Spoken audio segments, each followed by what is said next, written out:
Hey everyone, it's almost Christmas time, and I thought I'd post a video on my C7 Corvette Z06's manual transmission. Because I was thinking lately, manual transmissions, as we all know, are getting less and less popular, it's more rare, but it's quite interesting that when you look at the used market today, manual transmissions demand a much higher value than its automatic counterparts. The same is true of a Corvette. I could see that, and especially higher trims like the Z06 and the ZR1. There are a lot of people that desire manual transmission Corvette or manual transmission sports cars. So when I look at used car prices, I'm just astonished to see that the prices are, you know, in the thousands more, if not 10,000s more, for a manual transmission version of the sports car that you're looking at. If you look at a Z06, the manual transmission usually sells for more because it's rare. Because as popular as the Z06s are, as it was made in, you know, in a lot of numbers. However, the automatic transmissions seem to sell more brand new than the manual. So the manuals become more rare, and you have, you know, less supply, more demand, and you have higher prices. So I also want to talk about the feel of a 7-speed manual in this case. I've read so many reviews. I've watched videos that for people that own the automatic version, while it's fast, while it's great, it's just not as engaging as the manual transmission counterpart. So what does this mean? This means that people who really want a manual transmission and they can't find it new will have to pay higher prices to find one in the used market. And, you know, I'm so blessed to have the Z06 C7 Corvette with the 7-speed manual, because I'm telling you, it is a joy to drive. Rolling through those gears, I mean, you get up there pretty quickly to the speed limit, so I find myself short shifting, but it's such an engaging driving experience. What I really want to talk about today is how the manual transmission is so engaging to drive. And let's get into it. Describing what's not and who's not a soldier. Coming up short, so the buck stops right here. Describing what's not and who's not a soldier. Coming up short, so the buck stops right here. Uplifted. Stepping into the cabin here, it's got nice aluminum graded pedals. You've got the dead pedal and then the 3 pedals over here, and you've got a nice manual transmission lever. It's not that short of shifting, but you know, I plan to put a MGW short shift kit, so that'll help it'll be more of a mechanical feel. And the cabin is really a really nice place to be. Hey everyone. Okay, so I'm going to talk about the manual transmission in my Z06. It is about 65 degrees outside in beautiful Southern California, and I'm going to take my Z06 out for a drive. I'm going to give it a cold start. So here we go. Put my belts on. Oops. This mic wire is kind of interfering with my belt. I'm trying out my new lav mic here. Hopefully it's good. All right. So I'm just gonna go and talk about how the manual transmission is and get some cool exhaust noises. I mean, I've noticed, like I was talking in my intro, the used car prices for manual transmissions far surpass the automatics in most cases. But when they're brand new, you know, the take rate on a manual is very low. So it's supply and demand. You've got less supply of manuals in the used car market. So that's why I really want to hold on to the Z06. And I mentioned in previous videos, the only, I guess, Corvette I'd buy other than this is the C7 ZR1 with the manual. But those are, you know, $150,000 to $200,000, so very expensive. So let's go for a drive and talk about how this manual is. I mean, first of all, getting it into reverse is a real, you know, shift over, because there are 7 gears. I've explained in previous videos, there are so many gates. It's very kind of rubbery. I don't want to say notchy. I think I may have said notchy before, but now that I've owned it for a year, it's very rubbery. That's why the first thing I want to do is, in a couple of weeks, I want to get the MGW short shifter, and I've heard and seen reviews where it's like very mechanical and you click and it'll be notchy, and I kind of want that feel. Chevy really, the miss here, I'm thankful thank God they offered the manual transmission, but they really could have done a better job with the manual, because I've driven other manuals with, you know, that feel and interact better. But I'm not complaining. Thank God thank you Jesus, there's a manual. To go to 7th gear, you still got to push all the way out and then go up. Reverse is push all the way out and then click again and then back. So here we go. Reverse. Just gonna get out of my garage. All right. So the clutch feel is very, very, very smooth. I love the clutch here. I owned a Subaru WRX STI before, and I've driven other performance cars, and this clutch, I can say, far surpasses those. It's just the shifter feel that I feel could improve, and that's what I'm hoping the MGW short shifter kit will do.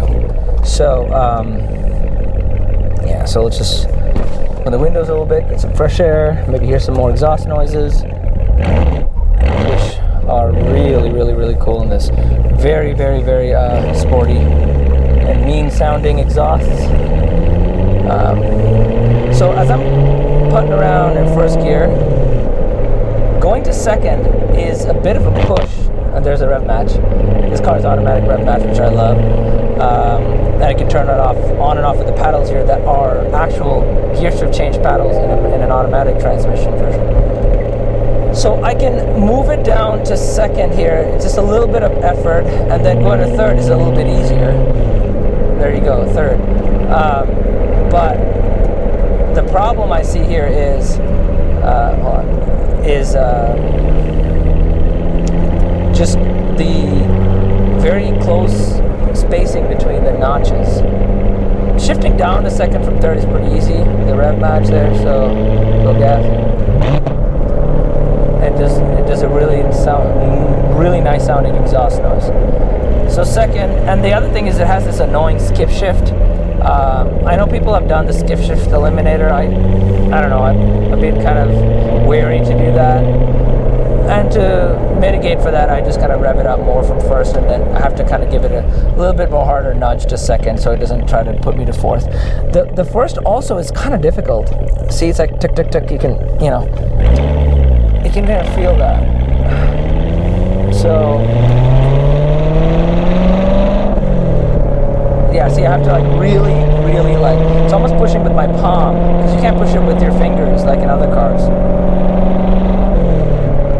And I'm hoping the MGW short shifter changes that, and that's kind of what I'm going to review. I'm going to review the MGW short shifter when short shifter kit when I install it. And it's still very solid feel in neutral. There's a guy with a cool Jeep Wrangler there. So I rev it out a little bit, go get to 2nd. 3rd. I have to be really careful here. I'm keeping, I have to short shift a lot because this car can get to legal speed limit very, very quickly, and I could probably do that in 1st gear. I don't even need to go to 2nd gear. See, there, I have to put effort to go to 2nd. So, it's a challenge. You have to really have good self-control to drive a C7. So we get a little gas here. That was good. 2nd, 3rd, and then 4th. Downshift 2nd, 3rd. I love the whap. It's got a little, loud whap kind of rev match downshifting. Okay, here we're gonna go. Go to 1st. I have to clunk it, and sometimes if I don't do it, it pops back, and it's really scary when it does that. When you don't, get it into 1st gear properly. Oof. See, and also probably because the engine and transmission are warming up, so I can feel that. Once it's kind of warmed up, it's a little better. Again, hoping the MGW shifter fixes that.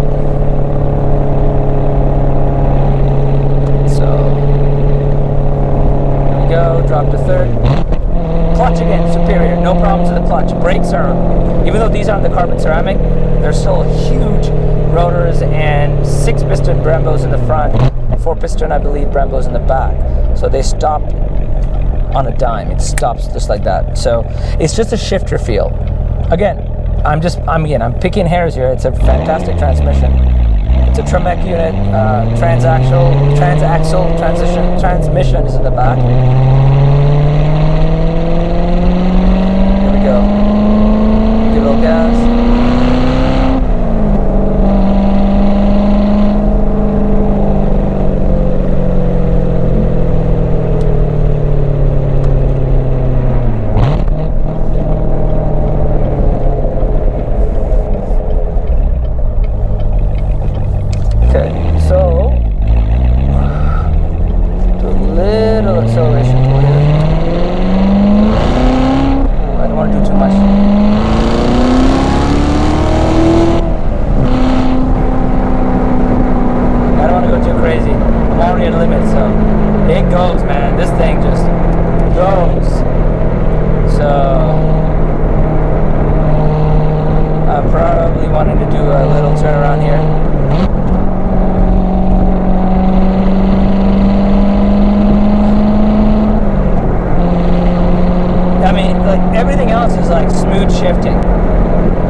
The V8 really screams. Supercharged V8. I really wish I could hear some more supercharger whine, but that's fine. I mean, Chevy did a fantastic job on the exhaust. My gosh, in my STI I had a modified exhaust. Whoa. It feels the divots in the road, like, you know. Yeah, Chevy did. I owned a modified exhaust in my STI, and let me tell you, that car, it was, you know, I like the burble, the boxer rumble sound. This car, I mean, this V8 really screams, and I know people put aftermarket exhaust on these, and that's cool, and maybe one day I will do that, I'm not sure, but at this point I'm enjoying the stock exhaust, and I like the active exhaust system where you can pick the different modes, and you know, if you don't want to wake your neighbors, you can put it quiet, so that's really great. On track, my gosh, this exhaust sounds so good. Okay, so I'm coming to some curves here. Just gonna downshift a second. Wow. Oh my gosh. Alright, somebody is doing a 3-point turn here. And, okay, she wants me to go. Okay.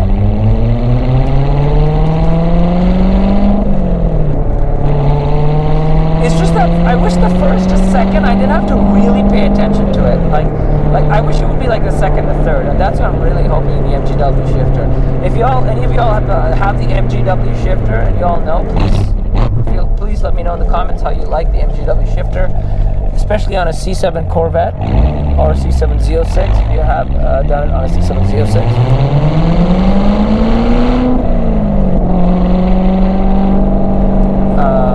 Yeah, I mean, other than that, this thing is pretty cool.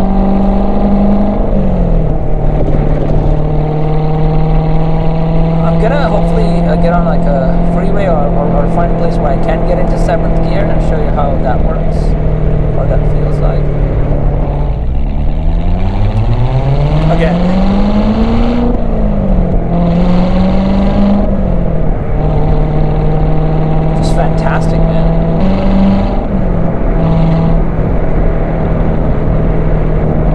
So I'm on 4th gear now.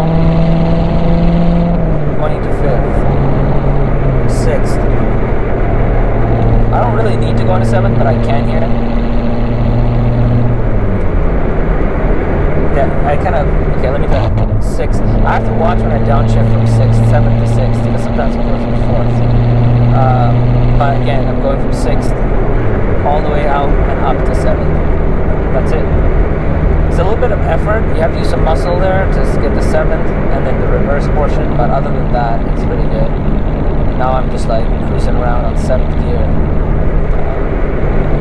Going down to 6th, 5th, 4th. It's brutal sounds and acceleration. I mean, not going fast, but just to know that you have all that horsepower and torque under your right foot, you have to really have self-restraint. I can imagine the C7 ZR1 owners, like how you guys kind of drive that. I mean, that's 100 more horsepower and torque at least over this one, which is bonkers. This one is bonkers at 650. That's 755 horsepower, 715 pounds of torque. I mean, nuts. So definitely, I don't think with the Z06 or Z01 you would even use a quarter of that on the street. You will need to go to the track to utilize and harness its power. And in this case, the limit you can reach in first gear, no problem. You have to ring it out a little bit, you can reach it in first gear. Second gear, definitely you're at the limit. So what I usually do, how I drive this car is I go first, I kind of ring it out a little bit first, not ring it out, I'm talking like 3,500 RPM, shift to second, and then immediately the third up. Good. That's it. You know, for that reason, I've been actually thinking of getting a lower horsepower car where you can actually enjoy it, like the STI. Love that. The STI was 310 horsepower and similar torque figures, and I could, ring that out more and enjoy it. Right? I had modified a little bit as well. It wasn't that much more powerful when I was modified. It was light mods, but still. Now see, it's after warmed up, it's a little easier to pop into first.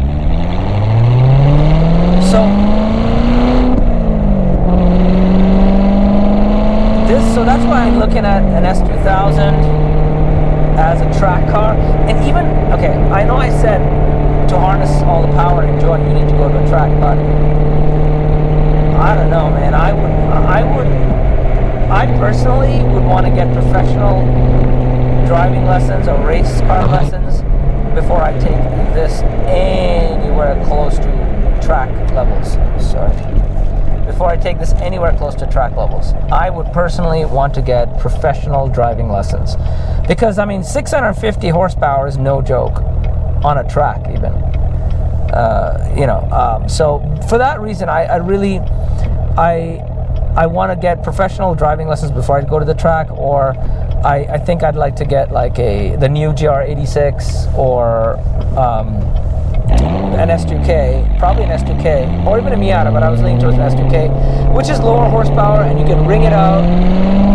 Honda makes great shifters. The VTEC engine sounds great, and you can reliably have fun at a lower horsepower, so you're not going to get into trouble that much if you know what you're doing. So I think I'm going to take I think the Honda S2000 is fine for me.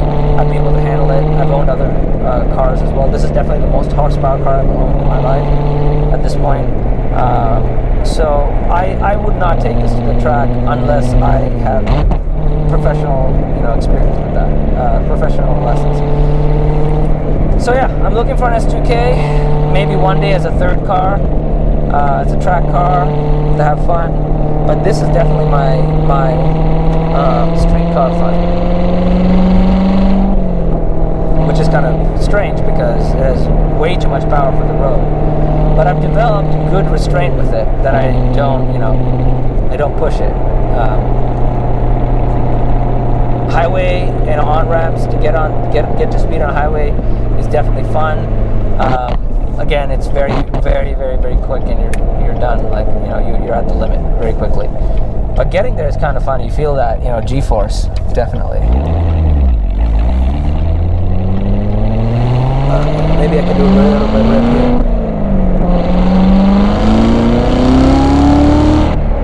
Woo! That's it. That's it, at the limit. So.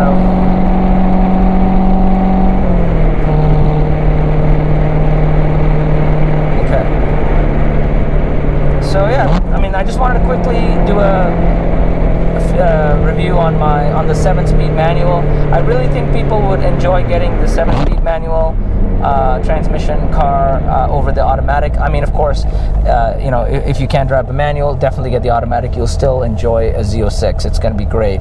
I've heard the transmission isn't as good as the new C8's dual clutch, but it's still, you know, if you can't drive a stick, you know, still get the automatic. It's awesome. But if you can and are able to drive a stick, this is so much. I mean, you're not so much better. You're not losing that much. Yes, the automatic is faster in 0-60. I think they say 2.95 seconds or something, which is insane.